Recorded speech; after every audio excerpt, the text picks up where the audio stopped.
मंत्री जी, क्या लगता है शिक्षा मंत्री को इस्तीफा देना चाहिए नैतिकता के आधार पर? किसी इंजन का एक पार्ट खराब हो जाए तो आप गाड़ी थोड़ी बदलते हो। आज भारतीय जनता पार्टी कांग्रेस दफ्तर का घेराव करने जा रही है उत्तर प्रदेश में। इसीलिए सदन में चर्चा नहीं चाहते, वो चाहते चर्चा ही ना हो सदन में, खाली बाहर हवा में रहे, ऐसे फोटो चलता रहा। शिक्षा माफिया को ये लोग मंत्री बनाते थे, इसी से पहले छात्रों को अपना छात्र नेता बनाना चाहिए। पहले क्या किया आपने, अब हमारी सरकार ने क्या किया, तो दोनों में अंतर पता चल जाएगा। न्यायालय में बैठा रहता, वकील वकालत करता है।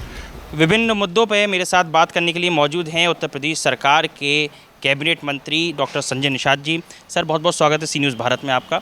सर, इस वक्त छात्रों का मुद्दा चर्चा का विषय बना हुआ है।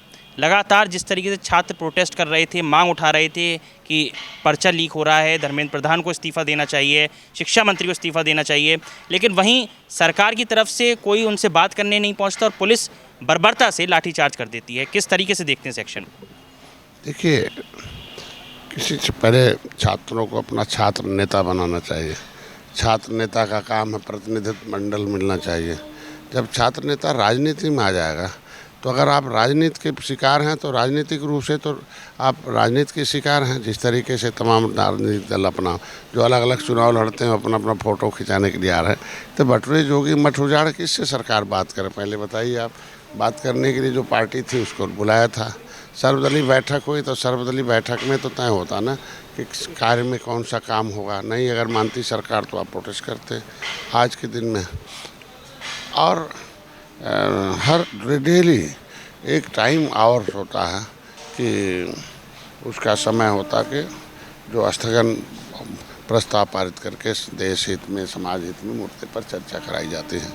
तो ये राजनीति तो संसद की मर्यादा उसके अनुसार काम तो करना नहीं है, फ़ोटो खिंचाना है, पोस्टरबाजी और जो है एसी पीसी चलेगा।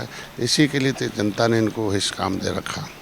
मंत्री जी, जिस तरीके से आज उत्तर प्रदेश में अभी राजधानी में देखा गया कि लीडर ऑफ अपोजिशन पहुंच जाते हैं प्रधानमंत्री के आवास के बाहर और धरना देते हैं, मांग करते हैं प्रधानमंत्री बाहर आएँ और दो शब्द उनसे कहें उस पूरे मामले पर। आज भारतीय जनता पार्टी कांग्रेस दफ्तर का घेराव करने जा रही है उत्तर प्रदेश में। क्या संदेश देना चाहती है? घेराव करने की आखिरकार आवश्यकता पड़ गई?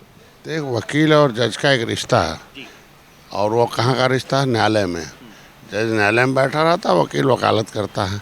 तो सदन एक सदस्य, जो सदन में जनता ने आपको वकील बनाई है, तो वकालत सदन में होना चाहिए जिससे कार्रवाई हो। जज वहाँ बैठे रहे तो यहाँ कार्रवाई हो।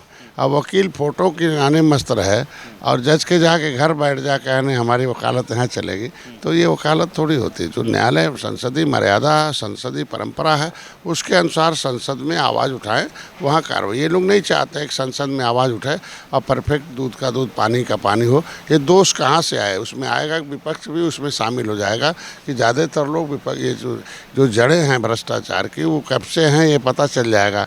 तो पहले क्या किया आपने, अब हमारी सरकार ने क्या किया, तो दोनों में अंतर पता चल जाएगा। तो इसीलिए सदन में चर्चा नहीं चाहते, वो चाहते चर्चा ही ना हो सदन में, खाली बाहर हवा में रहे, ऐसे फोटो चलता रहा। मंत्री जी, क्या लगता है शिक्षा मंत्री को इस्तीफा देना चाहिए नैतिकता के आधार पर? किसी इंजन का एक पार्ट खराब हो जाए तो आप गाड़ी थोड़ी बदलते हो, मालिक थोड़ी बदलते हैं आप, हैं? अरे जो बस खराब है तो बस बना दिया जाता है, फिर सही चलता रोड पर, हैं? उसके मालिक थोड़ी बदल देता है, बस के चलेगा कौन? ये सिस्टम ठीक है। आज के दिन में प्रधानमंत्री भ्रष्टाचार में जो आए थे उन पर प्रभावी कार्रवाई हुई और बिना पैसे का 1.5 महीने बाद उनका एग्ज़ाम भी हो गया ठीक से, हैं? तो इसका मतलब क्या, सरकार हमारी छात्रों के साथ खड़ी है। पहले छुप जाते थे, अब छपते हैं।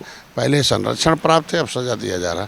तो इंतजार करें, जितना बड़ा दोषी होंगे उतनी बड़ी कार्रवाई। एक आखिरी सवाल मंत्री जी, क्या शिक्षा माफियाओं पर नकेल कसना वाकई ज़रूरी है? क्या भ्रष्टाचार दिखता है धरातल पर जिसकी वजह से पर्चा लीक हो रहा है समग्र भारत? जब सदन चलेगा तो पता चला विपक्ष के जितने नेता उसमें 50% से ज़्यादा शिक्षा माफिया ही हैं।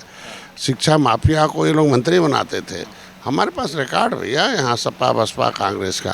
तो अभी मैंने शिक्षा सदन में तो जनता ने तो हटा दिया, लेकिन सड़क तो मौजूद है ना भाई। पहले माफिया थे, अब सदन में नहीं है, इसलिए इनके लिए समस्या आके सदन में चर्चा होगी तो कौन शिक्षा माफिया है जो युवाओं का भविष्य खराब कर रहा था, इसीलिए सदन में चर्चा होता था, पता चल गया। बहुत बहुत शुक्रिया मंत्री, सी न्यूज़ भारत से बात करने के लिए।